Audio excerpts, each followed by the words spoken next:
Good morning, or good afternoon, good evening, whatever time you're watching this video, writers.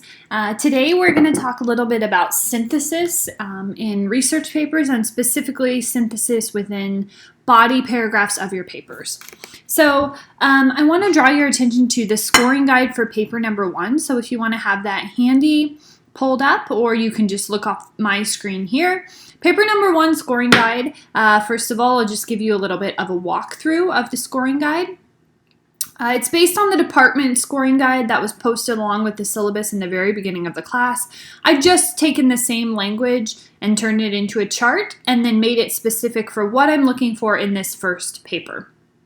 So paper number 1 scoring guide has the quality indicators here across the top. So over here on the left, exemplary has the wow factor, so that's going to be an A paper. It doesn't just fulfill the assignment, it does it in a really beautiful, striking, well-written, very effective way. A good paper is like a B paper, and that's going to be a strong paper. It does more than just meet the basic requirements. A C here in the middle means, okay, you've done the paper. So you have the basic requirements of the paper and you fulfilled them, but it could use some refining or some development.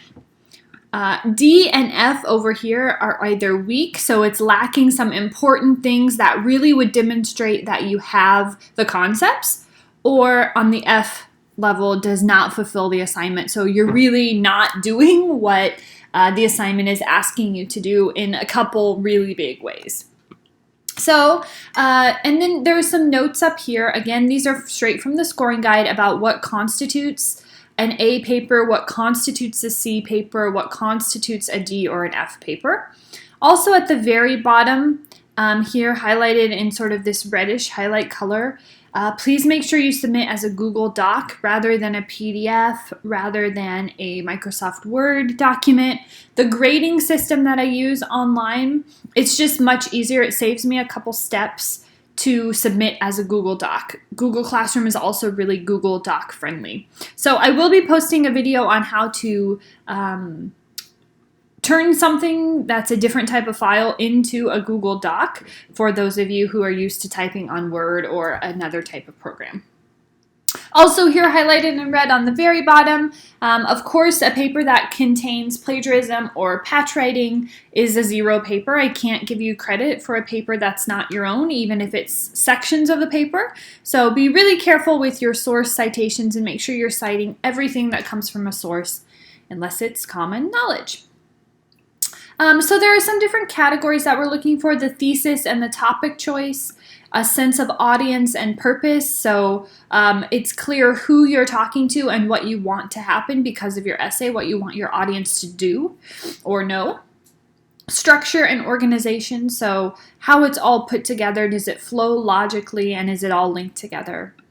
Use of content, evidence, and ideas, so you make your claims, but are you actually backing those claims up with good quality evidence? Use of sources, so here we have appropriate use of high quality sources, and then here, mastery of mature source usage and synthesis. So synthesis is going to be a key part of making sure your paper is achieving what I'm looking for on this first paper. On C level, we have attempts synthesis, so even to get a C on source usage, I need to see some good attempt at synthesis. So if you don't know what synthesis is, you're going to have a difficult time getting the grade that you want on this paper. So we'll come back to synthesis. That's our main goal for today. There's also language, style, and voice. So one thing that really makes an A paper is the wording, the language use, the sentence structure. It's sort of lovely in the way that it's written. Grammar, of course. I don't harp on grammar too much. If I can understand what you're saying, it's not going to be a D or an F paper as far as grammar is concerned. But an A paper, of course, is going to be free of those types of weaknesses. And then formatting, so MLA formatted works cited page, paper setup, etc. The previous video for this week, the video that's due for Tuesday, talks you through how to set up MLA format. And of course, your textbook is a good resource for that as well. So I just wanted to point out on the scoring guide that synthesis is one of the key words here. So we do need to know what synthesis is so that you can make sure it's happening in your papers.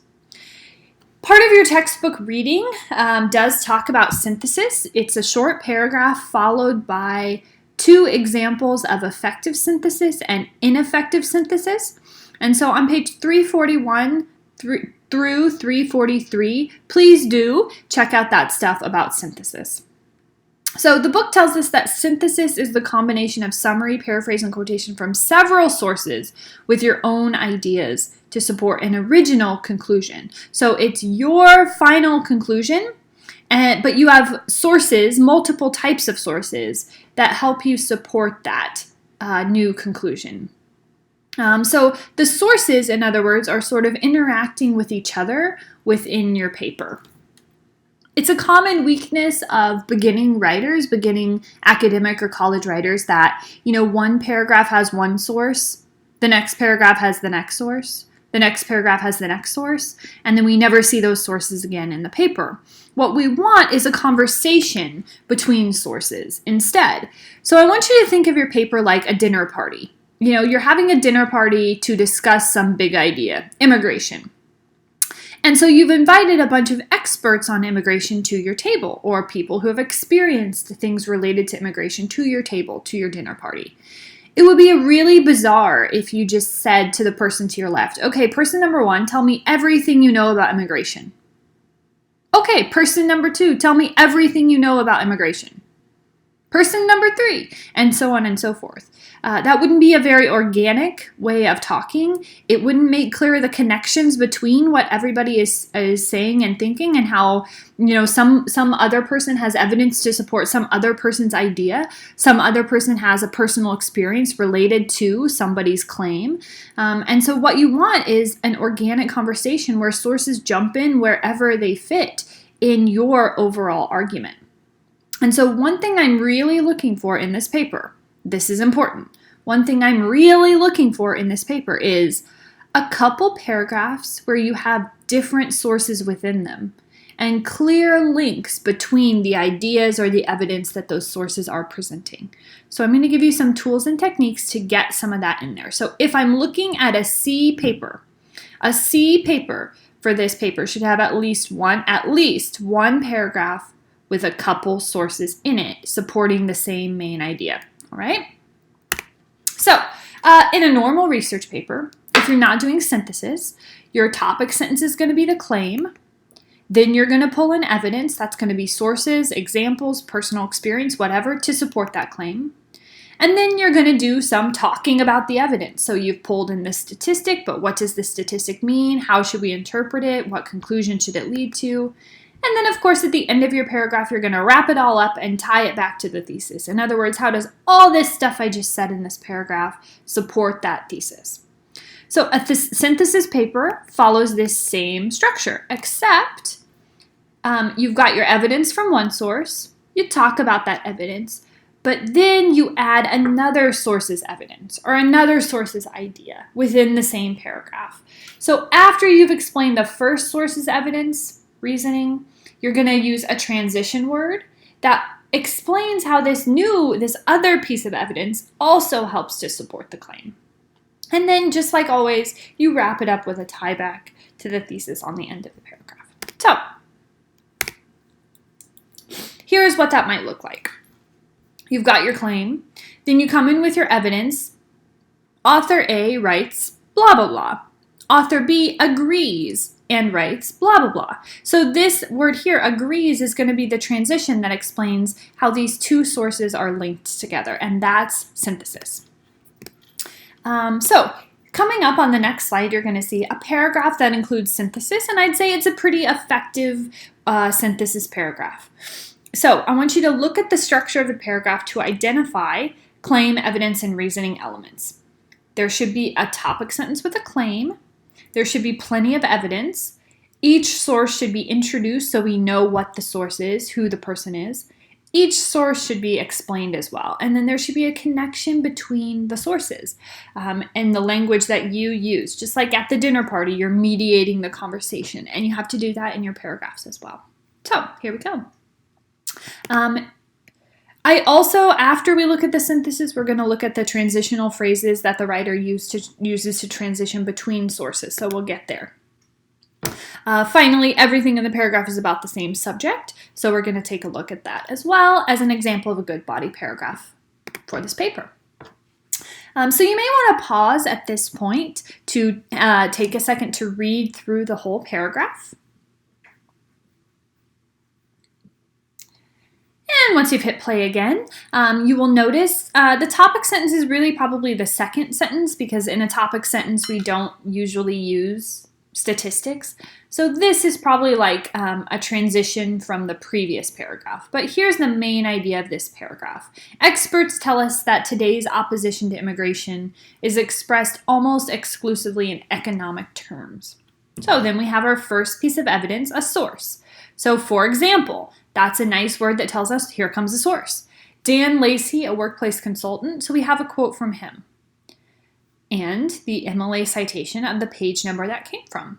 Next, in the same economic vein, Thomas Muller. So here's another one, right? Here's another piece of evidence. So two sources within the same paragraph with a connection between where you are linking the ideas together. Is the next source disagreeing? Is the next source providing evidence for the first source's ideas?